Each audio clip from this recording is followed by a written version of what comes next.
Visakha steel plant ప్రైవేటీకరణ జరగదన్నారు కేంద్ర మంత్రి రామ్మోహన్ నాయుడు. స్టీల్ ప్లాంట్ ను ముందుకు నడిపించేందుకు కావాల్సిన మైన్స్ లీజ్ ను రెన్యువల్ చేయాల్సిందని, వాటి గురించి కూడా చర్చిస్తున్నామన్నారు ఆయన. కోఆర్డినేషన్ అంతా కూడా మేము కేంద్ర ప్రభుత్వంతో చేస్తామని మరొకసారి సందర్భంగా తెలియజేస్తున్నాం.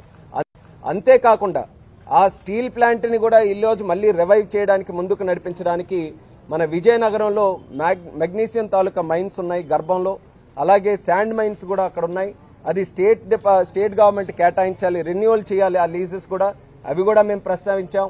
ఇమీడియట్ గా ఆ లైసెన్స్లన్నీ కూడా రెన్యువల్ చేయాలని చెప్పి ముఖ్యం. విశాఖ రైల్వే జోన్ కు సంబంధించి భూమి విషయంలో సమస్య ఉందన్నారు కేంద్ర మంత్రి రామ్మోహన్ నాయుడు.